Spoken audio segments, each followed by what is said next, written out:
وَمِنْ آيَاتِهِ أَنْ خَلَقَ لَكُم مِّنْ أَنفُسِكُمْ أَزْوَاجًا لِتَسْكُنُوا إِلَيْهَا وَجَعَلَ بَيْنَكُم مَّوَدَّةً وَرَحْمَةً إِنَّ فِي ذَلِكَ لَآيَاتٍ لِقَوْمٍ يَتَفَكَّرُونَ۔ اس کی قدرت کی نشانیوں میں سے ایک نشانی یہ ہے کہ اس نے تمہارے لیے تمہارے ہی جنس کی عورتیں پیدا کی تاکہ ان کی طرف مائل ہو کر سکون حاصل کرو، اور تم میں محبت اور مہربانی پیدا کی۔ بلا شبہ اس میں ان لوگوں کے لیے نشانیاں ہیں جو غور و فکر کرتے ہیں۔ نکاح اسلام کی نظر میں ایک عبادت ہے، نیکی کمانے کا ایک ذریعہ ہے، ایمان مکمل کرنے کا ایک ذریعہ ہے۔ نبی اکرم صلی اللہ علیہ وسلم نے فرمایا، بندہ جب نکاح کر لیتا ہے تو اس کا آدھا دین مکمل ہو جاتا ہے۔ اب باقی ماندہ آدھے دین کے بارے میں اسے اللہ سے ڈرتے رہنا چاہیے۔ نبی صلی اللہ علیہ وسلم نے فرمایا، دنیا ایک متاع ہے، فائدے کی چیز ہے، پونجی ہے، اور دنیا کی سب سے بہترین متاع نیک بیوی ہے، یعنی دنیا کی سب سے بہترین چیز نیک بیوی۔ ہمارے ہاں عموماً شادیاں جس طریقے پر ہوتی ہیں اس میں وقت کا بھی ضیاع ہوتا ہے، پیسے کا بھی ضیاع ہوتا ہے، اور ایک بھیڑ جمع ہوتی ہے اور بکھر جاتی ہے۔ انجوائمنٹ صرف کپڑے اور کھانے تک رہ گئی ہے، گویا اپنی صرف جسمانی ضروریات کو پورا کرنا اور صرف مٹیریلسٹک اپروچ کی حد تک خوشی کا تصور ہونا اب مسلمانوں میں باقی رہ گیا ہے، جبکہ کوئی خوشی اس وقت تک پوری خوشی ہو نہیں سکتی جب تک انسان کی روح بھی خوش نہ ہو، اور کوئی روح اللہ کے ذکر کے بغیر خوش ہو نہیں سکتی۔ تو اس لیے اس شادی میں اللہ کے ذکر کے ساتھ ساتھ کچھ باتیں بھی نہیں سیکھیں گے انشاءاللہ، یعنی خوشی کا اظہار بھی ہو اور اس کے ساتھ ساتھ اچھی اچھی نصیحتیں بھی ہوں جو دلہن کو اور اس کی بہت سی دوستوں اور سہیلیوں کو بھی کام آئے انشاءاللہ، اور جو بھی شریک ہونے والے ہیں۔ تو ہم شروع کرتے ہیں آج کے اس پروگرام میں۔ جو اہم حصہ ہے وہ یہ کہ جو لوگ اس تجربے سے گزر چکے ہیں، گزر رہے ہیں، اور انہوں نے اس زندگی میں ایک بہترین کامیابی حاصل کی ہے، یا جن چیزوں سے ان کی ازدواجی زندگی خوشگوار ہوئی ہے، میں چاہوں گی کہ وہ ہمارے ساتھ اس پروگرام میں شریک ہوں اور اپنے ذاتی تجربات کا ذکر کریں تاکہ دوسرے لوگوں کو فائدہ ہو اور ان کی زندگیاں بھی خوشگوار ہو جائیں۔ سب سے پہلے ایک بیٹی کے لیے سب سے زیادہ جو چیز دعاؤں کا اور دوسرے گھر میں مقام بنانے کا سبب بنتی ہے وہ خدمت ہے۔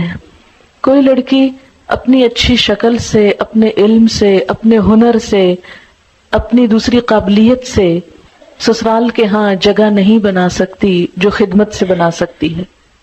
بہت سی بے ہنر لڑکیاں بھی جب اچھے جذبے کے ساتھ خدمت کا ارادہ کرتی ہیں اور کرتی ہیں اور قربانی کرتی ہیں تو بہت دعائیں بھی پاتی ہیں اور بہت خوشحال زندگی بھی۔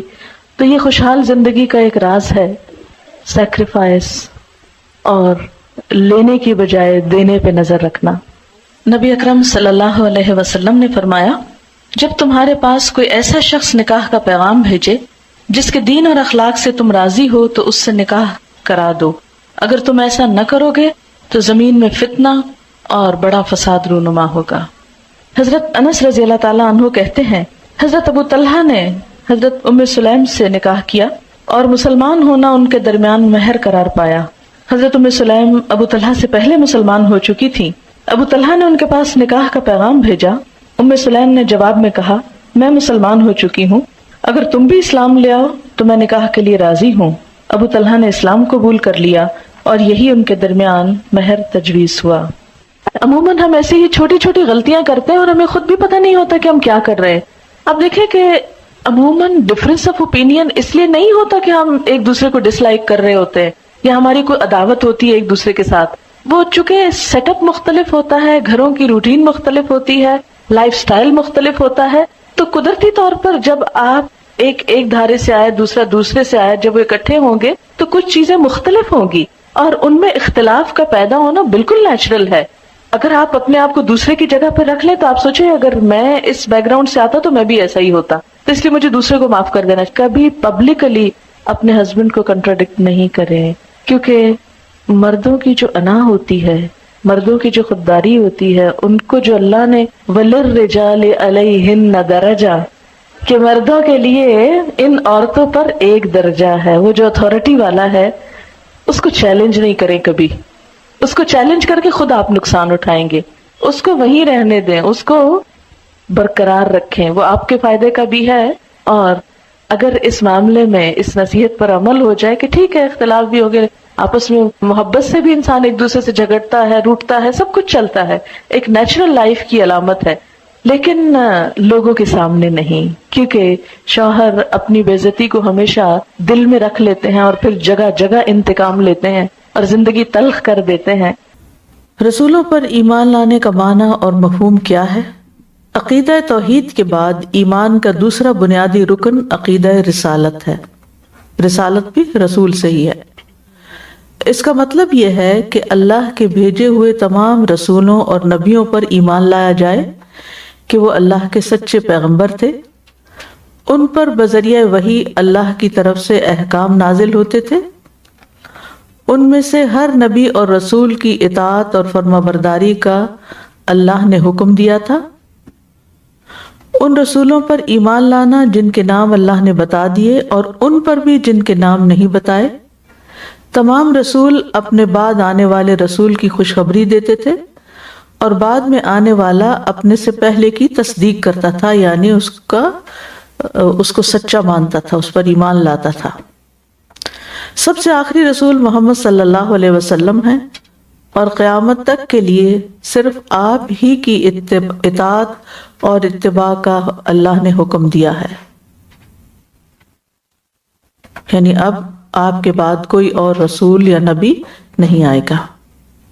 اللہ تعالیٰ کا فرمان ہے قولوا آمنا باللہ وما انزل الینا وما انزل الی ابراہیم واسماعیل واسحاق ویعقوب والاسباط وما اوتی موسیٰ وعیسیٰ وما اوتی النبیون من ربہم لا نفرق بین احد منہم ونحن لہ مسلمون۔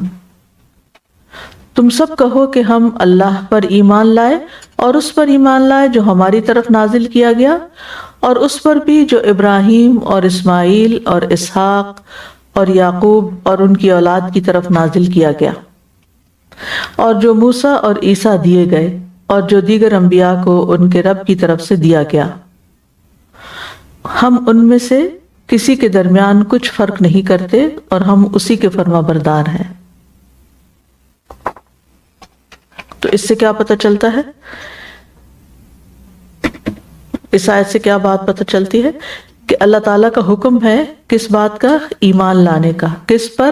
اللہ پر، اور اس پر جو ہماری طرف نازل کیا گیا اور جو ان پیغمبروں کی طرف نازل کیا گیا، اور جو کچھ تمام انبیاء دیے گئے، وما اوتی النبیون من ربہم۔ اور پھر اس معاملے میں لا نفرق بین احد منہم، ہم سب کو اللہ کا رسول مانتے ہیں، نبی مانتے ہیں، وَنَحْنُ لَهُ مسلمون، اور ہم اللہ کے فرما بردار ہیں۔ اب بات یہ ہے کہ جن رسولوں کے بارے میں ہم جانتے ہیں ان پر تو ہم ایمان رکھتے ہیں، اور جن کو ہم نہیں جانتے ہمیں ان پر بھی ایمان لانا ہے۔ قرآن مجید میں کچھ انبیاء کا نام تو ذکر کیا گیا ہے، مثلاً محمد صلی اللہ علیہ وسلم کا، ابراہیم علیہ السلام کا، موسیٰ علیہ السلام کا، عیسیٰ علیہ السلام کا، نوح علیہ السلام کا، اور جن کا ذکر نہیں کیا گیا ان پر اجمالاً ایمان لانا واجب ہے۔ جیسے اللہ تعالیٰ کا فرمان ہے آمن الرسول بما انزل الیہ من ربہ والمؤمنون کل آمن باللہ وملائکتہ وکتبہ ورسلہ لا نفرق بین احد من رسلہ۔ یہاں بھی آپ دیکھیں سورۃ البقرہ کی آیت نمبر 285 ہے، یہاں بھی کیا بتایا گیا؟ لا نفرق بین احد من رسلہ، یعنی جن کا نام ہمیں معلوم ہے ان پر بھی ہم ایمان رکھتے ہیں، اور جن کا معلوم نہیں ان پر بھی ہم ایمان رکھتے ہیں۔ پھر اسی طرح سورۃ النساء میں آتا ہے وَرُسُلًا قَدْ قَصَصْنَاهُمْ عَلَيْكَ وَرُسُلًا لَمْ نَقْصُصْهُمْ عَلَيْكَ وَكَلَّمَ اللَّهُ مُوسَىٰ تَكْلِيمًا۔ اور اس سے پہلے ہم نے کئی رسولوں کے قصے آپ پر بیان کیے ہیں، اور کئی رسول ہیں جن کے قصے ہم نے آپ پر بیان ہی نہیں کیے، اور اللہ نے موسیٰ سے کلام کیا جیسے کلام کیا جاتا ہے۔ تو ایمان بالرسل ایمان کا حصہ ہے، ٹھیک ہے. ایک حدیث میں آتا ہے، حدیث جبریل میں، کہ جبریل علیہ السلام نے نبی صلی اللہ علیہ وسلم سے سوال کیا مل ایمان، قال الایمان ان تؤمن باللہ وملائکتہ وبلقائہ ورسلہ وتؤمن بالبعث. آپ نے کیا فرمایا، کیا جواب دیا کہ ایمان کیا ہے؟ کہ تم اللہ پر، اس کے فرشتوں پر، اس سے ملاقات پر اور اس کے رسولوں پر ایمان لاؤ اور آخرت پر ایمان لاؤ. جس سے کیا پتہ چلتا ہے کہ ایمان مکمل ہی نہیں ہوتا جب تک تمام رسولوں پر ایمان نہ لایا جائے. اسی طرح توحید بھی مکمل نہیں ہوتی جب تک رسول پر ایمان نہ لایا جائے.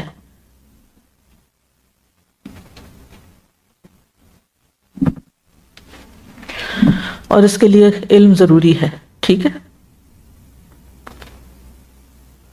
رسولوں میں سے بعض کو ماننا اور بعض کا انکار کرنا کفر ہے، یا ان میں فرق کرنا.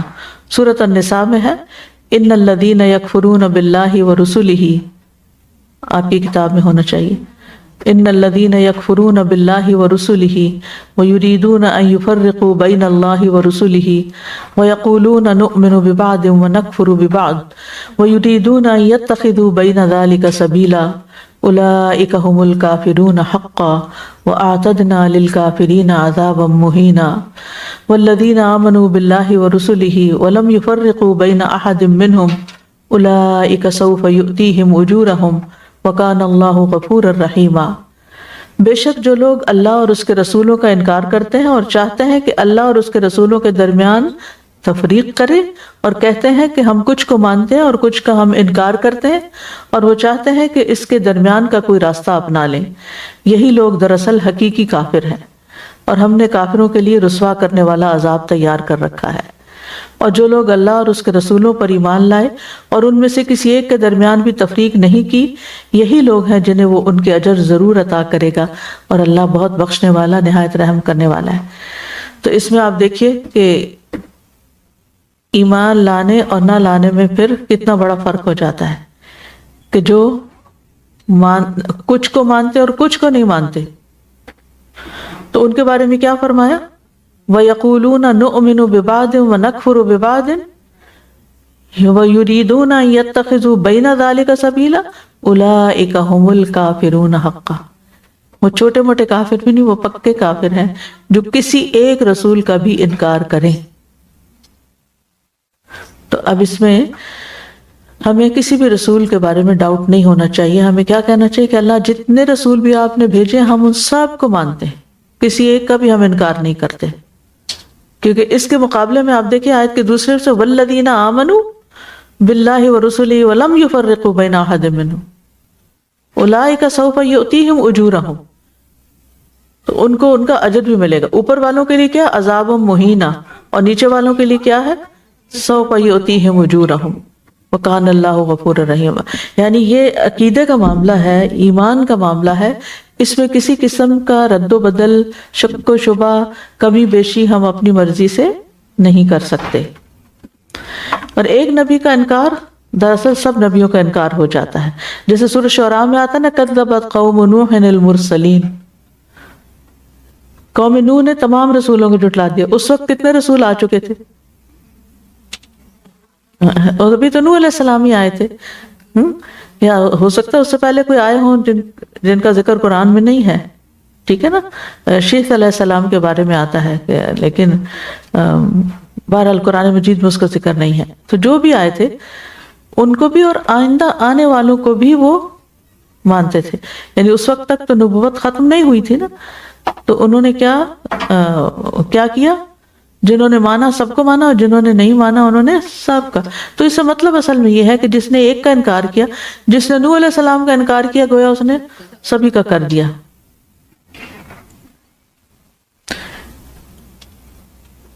کیونکہ ان کے زمانے میں تو کوئی اور رسول نہیں تھا نا، تو مرسلین کا لفظ یہاں اوور آل سب کے لیے آیا ہے. اب ایمان بالرسل کی کچھ تفصیل ہے. تمام پیغمبروں کا توحید کی طرف دعوت دینا، اس بات کی تصدیق کہ اللہ نے ہر امت میں رسول بھیجا تھا جو انہیں ایک اللہ کی عبادت اور غیر اللہ کی عبادت کے انکار کی دعوت دیتا تھا. ٹھیک ہے، یعنی ہر امت میں جو رسول آیا ہے وہ کیا کرتا ہے؟ اس کا اصل کام کیا ہے؟ اصل مقصد کیا ہے؟ ایک اللہ کی عبادت کی دعوت اور غیر اللہ کی عبادت کا انکار. یعنی یہ دونوں چیزیں ہیں، اثبات بھی اور نفی بھی. وَلَقَدْ بَعَثْنَا فِي كُلِّ أُمَّةٍ رَسُولًا أَنِ اعْبُدُوا اللَّهَ وَاجْتَنِبُوا الطَّاغُوتَ. اور البتہ تحقیق ہم نے ہر امت میں ایک رسول بھیجا کہ اللہ کی عبادت کرو اور طاغوت سے بچو. سورۃ الانبیاء میں بھی آتا ہے وَمَا أَرْسَلْنَا مِن قَبْلِكَ مِن رَّسُولٍ إِلَّا نُوحِي إِلَيْهِ أَنَّهُ لَا إِلَٰهَ إِلَّا أَنَا فَاعْبُدُونِ. اور ہم نے آپ سے پہلے کوئی رسول نہیں بھیجا مگر ہم اس کی طرف یہ وحی کرتے تھے کہ بے شک حقیقت یہ ہے کہ میرے سوا کوئی معبود نہیں، سو میری عبادت کرو. ٹھیک ہے.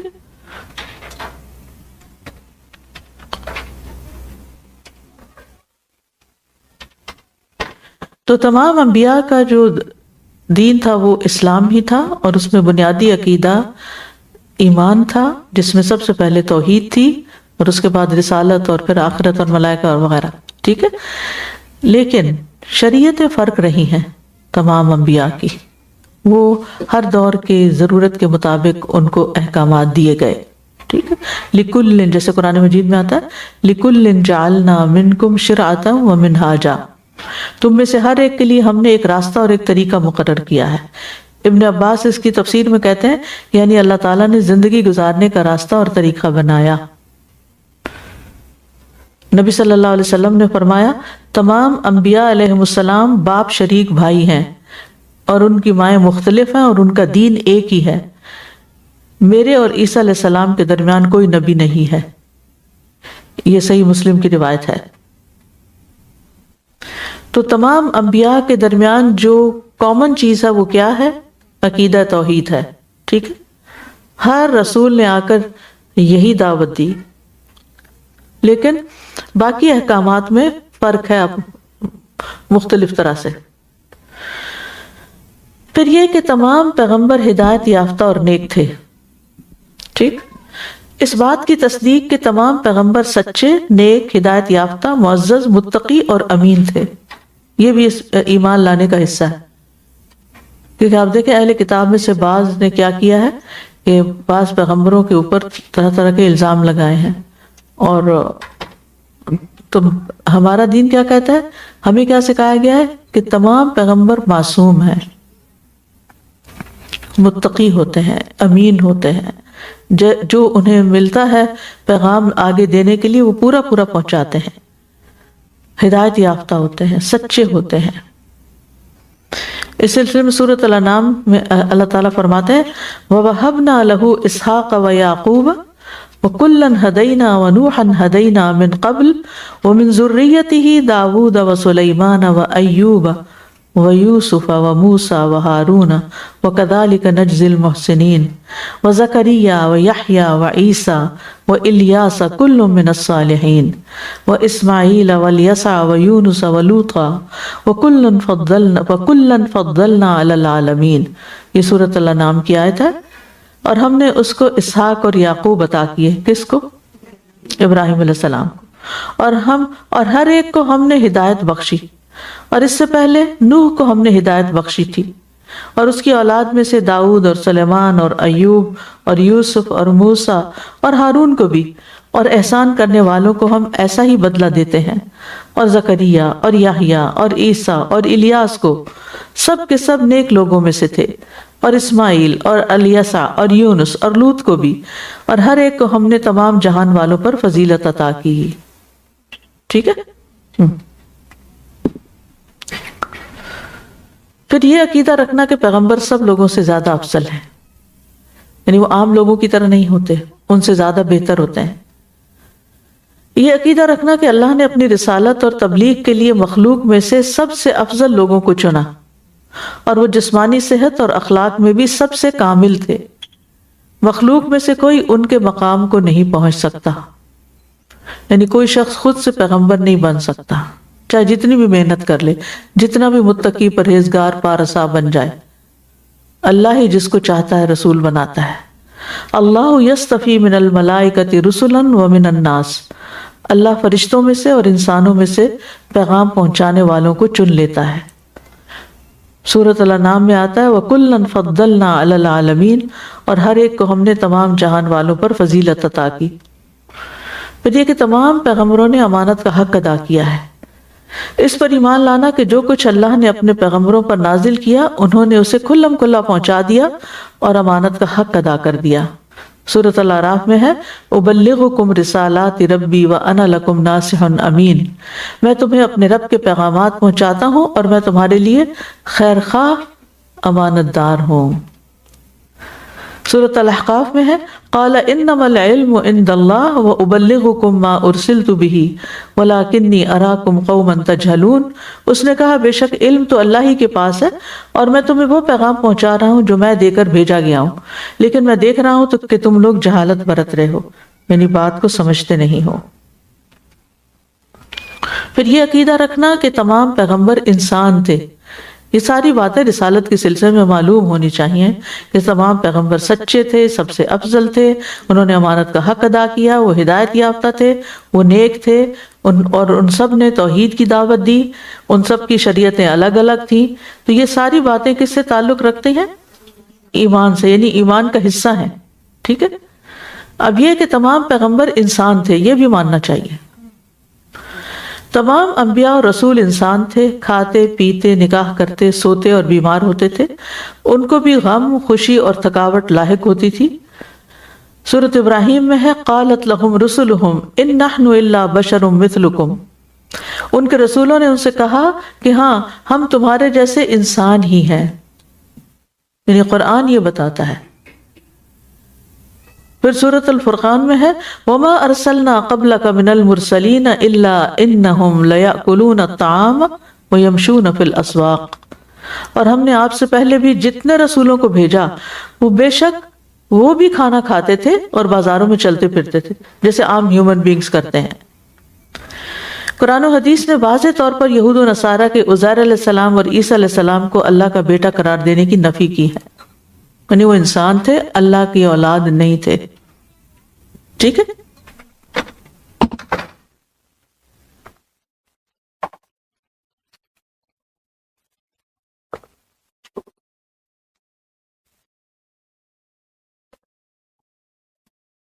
عبادہ بن صامت رضی اللہ عنہ سے روایت ہے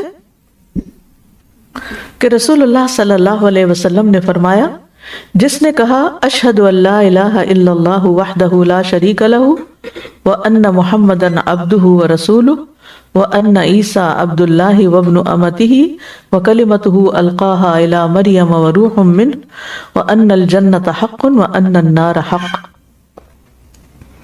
میں گواہی دیتا ہوں کہ اللہ کے سوا کوئی معبود نہیں، وہ اکیلا ہے، اس کا کوئی شریک نہیں، اور محمد اللہ کے بندے اور اس کے رسول ہیں، اور عیسیٰ اللہ کے بندے اور اس کی باندی کے بیٹے ہیں، اور اس کا کلمہ ہے جس کو اس نے مریم کی طرف القاء کیا، اور یہ کہ جنت حق ہے اور دوزخ حق ہے۔ تو اللہ تعالیٰ اس کو جنت کے 8 دروازوں میں سے جس میں سے وہ چاہے گا جنت میں داخل کرے گا۔ یہ ایمان اتنی قیمتی چیز ہے، اگر یہ درست ہو، اور اگر اس میں کوئی ملاوٹ ہو جائے، کمی ہو جائے، اضافہ ہو جائے تو اتنی ہی خطرناک بھی ہے۔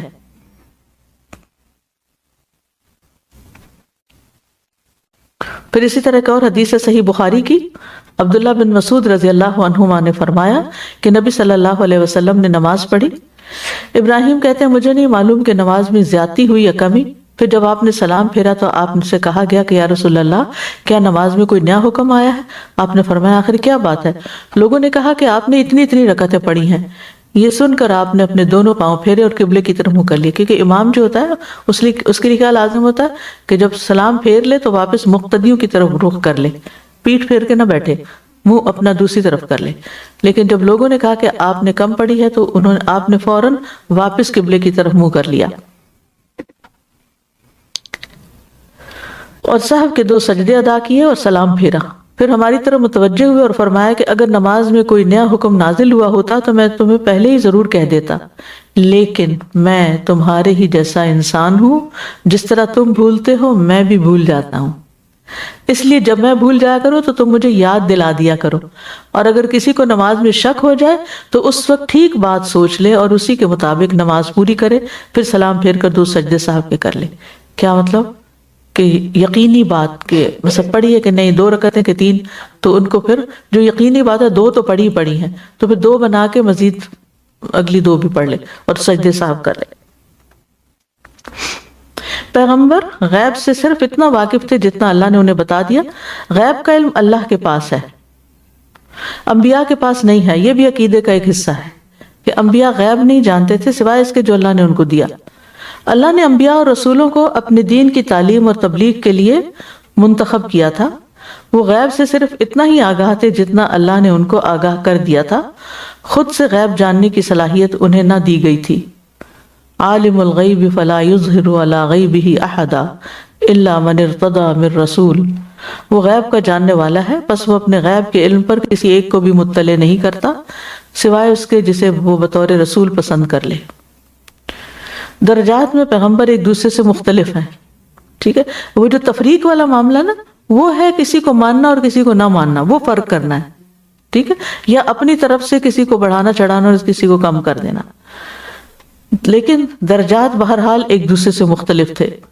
یہ ماننا کہ پیغمبر درجات میں ایک دوسرے سے مختلف تھے، اس کے بارے میں سورۃ البقرہ میں آتا ہے تِلْكَ الرُّسُلُ فَضَّلْنَا بَعْضَهُمْ عَلَى بَعْضٍ مِّنْهُمْ مَنْ كَلَّمَ اللَّهُ وَرَفَعَ بَعْضَهُمْ دَرَجَاتٍ وَآتَيْنَا عِيسَى ابْنَ مَرْيَمَ الْبَيِّنَاتِ وَأَيَّدْنَاهُ بِرُوحِ الْقُدُسِ، یہ رسول ان میں سے بعض کو ہم نے بعض پر فضیلت عطا کی ہے، ان میں سے بعض وہ ہیں جن سے اللہ نے کلام کیا، اور ان میں سے بعض کو درجات میں بلندی عطا کی، اور ہم نے عیسیٰ ابن مریم کو واضح نشانیاں عطا کی اور روح القدس سے اس کی تائید کی، ٹھیک ہے۔ اب یہ جتنے بھی پوائنٹس ہیں نا، یہ آپ کو چاہیے کہ اپنے بچوں کے ساتھ ایک دفعہ دہرا لیں تاکہ ان کا عقیدہ رسالت بھی بالکل درست رہے، کہ ان ساری باتوں کو ماننا ہے، ان میں سے کسی چیز میں ڈاؤٹ نہ رہے، کیونکہ یہ ساری چیزیں دلیل قرآن سے ہی لائی جا رہی ہیں نا، اپنے پاس سے نہیں کوئی بات بنائی گئی۔ پھر اسی طرح سورۃ سبا میں آتا ہے وَلَقَدْ آتَيْنَا دَاوُودَ مِنَّا فَضْلًا يَا جِبَالُ أَوِّبِي مَعَهُ وَالطَّيْرَ وَأَلَنَّا لَهُ الْحَدِيدَ، اور یقیناً ہم نے داؤد کو اپنے پاس سے فضل عطا کیا، اے پہاڑوں اس کے ساتھ تسبیح پڑھا کرو، اور پرندوں کو بھی یہی حکم ہے، اور ہم نے اس کے لیے لوہے کو نرم کر دیا۔ اس سے کیا پتہ چلتا ہے؟ فضیلت، یس، فضیلت کی بات کہ ان کو فضل عطا کیا اور انہیں خاص آواز دی جس سے وہ تسبیح پڑھتے، اور لوہے کو ان کے لیے نرم کر دیا، تو یہ ان کی خاص خصوصیت تھی۔ پھر پیغمبر معصوم عن الخطا ہیں، ٹھیک ہے، یعنی غلطی نہیں کرتے۔ یہ ایمان لانا کہ پیغمبر غلطی سے پاک اور معصوم ہوتے ہیں، اللہ تعالیٰ انہیں کبیرہ گناہوں سے محفوظ اور ہر عیب سے پاک رکھتے ہیں، وہ خلاف مروت کاموں، عزت و وقار کے منافی اعمال اور انسانی قدر و منزلت کو برباد کرنے والی حرکتوں سے بچے رہتے ہیں۔ ان میں سے کسی ایک سے اگر کسی صغیرہ گناہ کا اظہار ہو تو اسے ان کے لیے بیان کر دیا جاتا ہے، اور وہ جلد ہی اللہ کی بارگاہ میں توبہ، انابت اور رجوع کر لیتے ہیں، جس سے وہ ایسے ہو جاتے ہیں جیسے غلطی ہوئی ہی نہیں۔ اسلام واحد دین ہے جو انبیاء کی عصمت کا داعی ہے۔ عصمت کس کو کہتے ہیں؟ عزت، اور داعی دعوت دینے والا، یعنی اس کو کلیم کرنے والا، اور انہیں بہتر اور عمدہ القاب سے نوازتا ہے۔ یعنی قرآن مجید میں پیغمبروں کے لیے کیا کیا صفات آئی ہیں؟ محسنین، صالحین، فضلناہ علی العالمین، صدیقا نبیہ، لسان صدق علیہ، عند ربہ مردیہ، اس طرح کے الفاظ آئے ہیں جس سے ان کو اللہ نے جو عزت دی وہ ظاہر ہوتی ہے۔ پیغمبروں کے معصوم ہونے کی وجہ کیا ہے؟ انبیاء کے معصوم ہونے کی وجہ یہ ہے کہ یہ پاک باز اور مقدس ہیں، اپنی مرضی سے نہ کچھ کہتے ہیں اور نہ ہی کرتے ہیں، ان کا ہر کام اللہ کے حکم اور وحی کے مطابق ہوتا ہے، یعنی ہمہ وقت اللہ کی اطاعت کرتے ہیں۔ خصوصاً نبی اکرم صلی اللہ علیہ وسلم کے متعلق قرآن مجید وضاحت سے کہتا ہے وَمَا يَنطِقُ عَنِ الْهَوَىٰ إِنْ هُوَ إِلَّا وَحْيٌ يُوحَىٰ، اور نہ ہی وہ اپنی خواہش نفس سے بولتا ہے، وہ تو صرف ایک وحی ہے جو پہنچائی جاتی ہے۔ ٹھیک، یہاں تک کوئی بات آپ کہنا چاہیں؟ کوئی چیز سمجھ نہ آئی ہو یا کوئی ایڈ کرنا چاہیں؟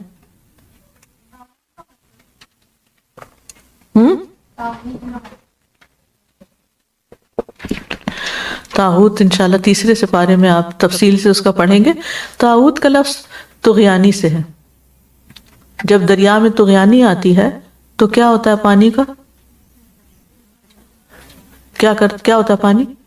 باؤنڈریز کراس کر کے باہر نکلا، سرکشی کرتا ہے. سرکش، کش کا مطلب ہوتا ہے فارسی میں کھینچنا، سرکشی کرتا ہے. ایک ہوتا ہے نا اطاعت، اطاعت کی بات جب ہم کرتے ہیں تو ہمارا سر نیچے، نہ ماننا تو ہم اوپر کرتے ہیں. ٹھیک ہے. تو طاغوت کا مطلب ہے ہر وہ قوت جو اللہ کے مقابلے میں اپنا سر بلند کر لے، اطاعت نہ کرے. جن میں سے نمبر 1 کون تھا؟ ابلیس، جس نے اللہ کا حکم نہیں مانا تھا. اللہ تعالیٰ نے اس کو حکم دیا تھا کہ آدم کو سجدہ کرو، تو پھر اس نے کیا کیا؟ انکار کیا. ابا واستکبر، انکار کیا اور تکبر بھی کیا، میں نہیں مانتا اس بات کو. تو جب بھی طاغوت کا لفظ آتا ہے تو سب سے پہلے شیطان کا لفظ ذہن میں آتا ہے. اب وہ نہ تو خود اطاعت کرتا اور نہ کسی کو کرنے دیتا ہے. تو اللہ کی اطاعت کرو اور طاغوت کا انکار کرو.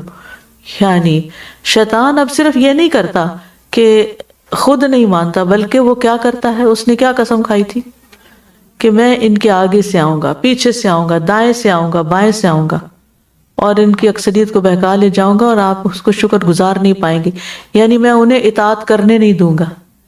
تو طاغوت سرکش قوتیں، شیطان یا شیطان کے چیلے جو بھی ہوں، چاہے فرعون ہو، نمرود ہو، حامان ہو، جنہوں نے اپنے عوام کو اللہ کی اطاعت نہیں کرنے دی. کیونکہ اگر وہ مسلمان ہو جاتے تو کیا ہوتا؟ عوام بھی مسلمان ہو جاتی. لیکن وہ کیا کرتے تھے کہ جو ابراہیم علیہ السلام کے ساتھ انہوں نے کیا کیا کہ جو بھی مسلمان ہوتا یا اللہ کی اطاعت، خالص ایک اللہ کی اطاعت کرنا چاہتا، تو وہ اس کو سزا دیتے تھے، سرکشی کرتے تھے، اس کے ساتھ تنگ کرتے تھے اس کو. تو یہ طاغوت ہوتے ہیں. اب ہو سکتا ہے کہ کچھ لوگ کہیں کہ لوگ ہمیں کچھ کہیں گے، سرکشی کریں گے، یعنی ہمارے ساتھ زیادتی کریں گے، تو بہتر ہے ہم بس اللہ اللہ کرو اور ان کا انکار نہ کرو. آپ کہیں یہ بھی ٹھیک ہے اور یہ بھی ٹھیک ہے، اللہ کی بات بھی ٹھیک ہے اور شیطان بھی اپنی جگہ ٹھیک ہے. اگر کوئی یہ کہتا ہے نا، یہ سمجھتا ہے یہ شیطان کا جو ایجنڈا ہے، یہ شیطان کے جو سوچیں ہیں یا کچھ یہ ٹھیک ہے، تو پھر یہ خالص توحید نہیں ہے. خالص توحید کیا ہے؟ کہ اللہ کی بات مانو اور اللہ کی بات کے مقابلے میں کسی اور کی بات، چاہے ماں باپ ہوں، بہن بھائی ہوں، بچے ہوں، نہیں مانو. ٹھیک ہے، آپ سمجھ آ گئے؟ توحید اس وقت تک کامل نہیں ہوتی جب تک کہ اس بات کے ساتھ نفی نہ ہو. اسی لیے آپ دیکھیں کہ کلمہ توحید جو ہے وہ کیسے شروع ہوتا ہے؟ لا سے، لا الہ، سب کی نفی، الا اللہ، سوائے اللہ کے، صرف ایک اللہ کو معبود مان. دیکھیں اگر ہم کہتے ہیں نا ہم اللہ کو ایک مانتے ہیں تو کیا ہوتا؟ اور اس کے ساتھ ساتھ شیطان کو بھی مانتے ہیں، لگ سکتا تھا نا ساتھ. تو یہ توحید یعنی بات پوری نہیں ہوئی، ایبسولوٹ بات نہیں ہے یہ.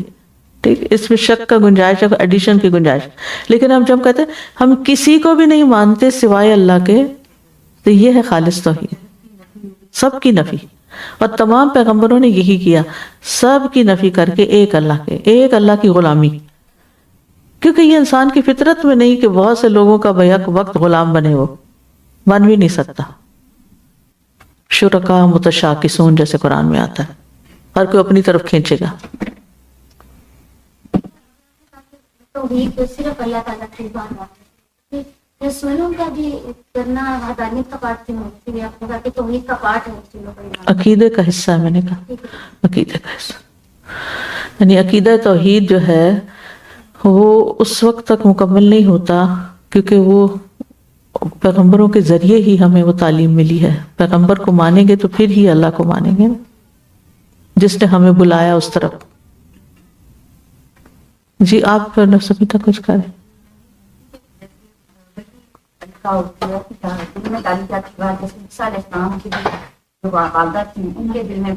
جی جی اور لوگوں میں سے بھی اللہ تعالیٰ ان کو چنتا ہے. یعقوب علیہ السلام کے دل میں بھی بات آتی تھی.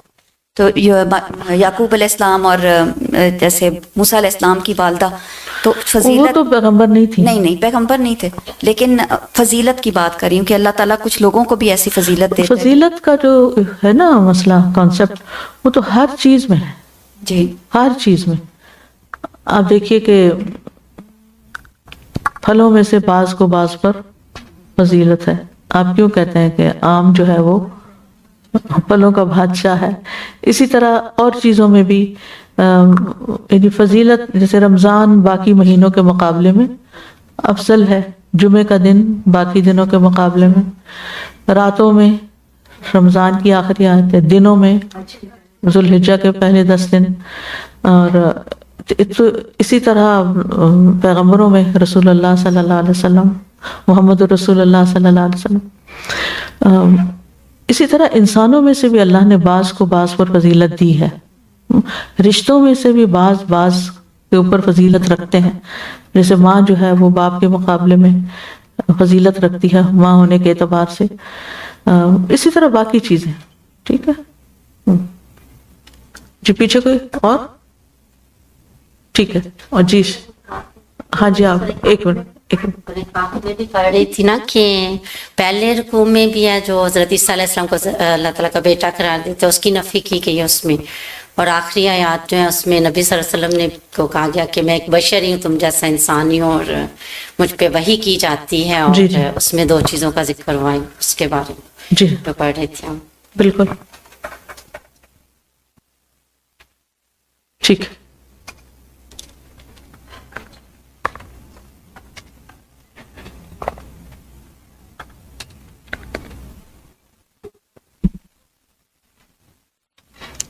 نبوت وہبی چیز ہے. وہب کا کیا مطلب؟ گفٹ ہے، ہبہ سے گفٹ کو کہتے ہیں.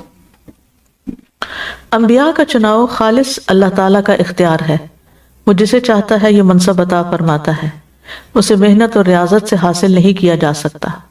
اللہ تعالیٰ کا فرمان ہے اللہ اعلم حیث یجعل رسالتہ، اللہ خوب جانتا ہے کہاں وہ اپنی رسالت رکھے. یہ بھی اللہ تعالیٰ کا احسان ہے کہ وہ اپنا کلام انسان تک پہنچانے کے لیے انسانوں ہی میں سے انبیاء کو منتخب کرتا ہے. کسی غیر مخلوق کو اس نے کبھی بھی رسول بنا کر انسانوں کی طرف نہیں بھیجا. تو اس میں 2 باتیں آ گئی. ٹھیک ہے، ایک کیا کہ رسالت محنت اور ریاضت سے حاصل نہیں کی جا سکتی، اللہ تعالیٰ چنتا ہے. اللہ یصطفی من الملائکۃ رسلا ومن الناس، جیسے ایک اور جگہ پر آتا ہے. ٹھیک ہے، اور پھر یہ ہے کہ انسانوں کی طرف رسول انسان ہی بھیجے گئے، کوئی اور مخلوق نہیں. اب اس میں آپ دیکھیے کہ بعض لوگوں نے محمد صلی اللہ علیہ وسلم کے بعد رسالت کا دعویٰ کیا، بلکہ آپ کی زندگی میں بھی کیا. کہ وہ کس نے کیا تھا؟ مسلمہ کذاب نے. ٹھیک ہے، تو کسی کے اپنے آپ کو نبی یا رسول ڈکلیئر کرنے سے کوئی نبی نہیں بن جاتا. وہ جعلی نبی ہوتا ہے، اور اس کو ماننا نہیں چاہیے اور اس کا انکار کرنا چاہیے کہ یہ نبی نہیں ہے، یہ رسول نہیں ہے. ٹھیک، تو ور صغیر میں بھی کچھ لوگوں نے ایسا کیا. تو بات یہ ہے کہ بعض اوقات الفاظ کو غلط معنی پہنا کر اور بیکار کی دلیلیں دے کر لوگ اس چیز کو ثابت کرنے کی کوشش کرتے ہیں.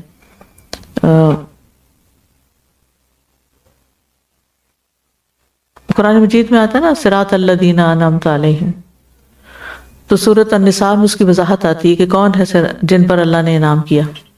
یہ چیزیں تو انہوں نے دیکھی، پھر جنت میں بھیجا گیا. لیکن رسول اللہ صلی اللہ علیہ وسلم کو تو نہ قرآن میں کہیں لکھا ہوا نہ کسی حدیث میں ہے، یہ من گھڑت سی بات ہے.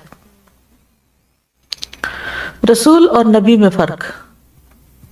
رسول بمعنی مرسل یعنی بھیجا ہوا، جبکہ نبی فعیل کے وزن پر ہے جس کا معنی ہے خبر دینے والا. خبر دینے والا. اچھا، یہاں سے بھی ایک وہ کہتے ہیں کہ یعنی کہ جو مرزا غلام احمد ہیں وہ رسول نہیں ہیں، وہ نبی ہیں، وہ خبر دینے والے ہیں. ٹھیک ہے، رسول صاحب شریعت ہوتا ہے اور نبی اپنے سے پہلے رسول کی شریعت کی اتباع کرتا ہے. رسالت نبوت سے زیادہ خاص ہے، اس لیے ہر رسول نبی ہوتا ہے لیکن ہر نبی رسول نہیں ہوتا. ٹھیک، جی جو وہ حدیث ہے وہ تواتر کے درجے پہ ہے احادیث جو ختم نبوت پر دلیل کرتی. کتابیں لکھی گئی ہیں اس پر علماء کی طرف سے، اور تو نہیں آئے گی. اور کیا وہ کب پر کامل نہیں ہے بشریت؟ کوئی نبی یا رسول تو اس وقت آتا ہے نا کہ جب اس کوئی نئی چیز کی ضرورت ہوتی ہے. اولو العزم پیغمبر.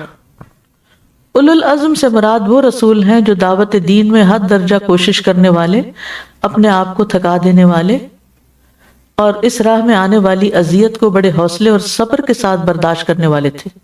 ٹھیک ہے، اولو العزم یعنی عزم اور پختہ ارادے والے مراد ہیں، یعنی جن کی ڈٹرمنیشن میں کوئی کمی نہیں آتی تھی، چاہے ان کی قوم ان کو کتنی بھی سزائیں دے.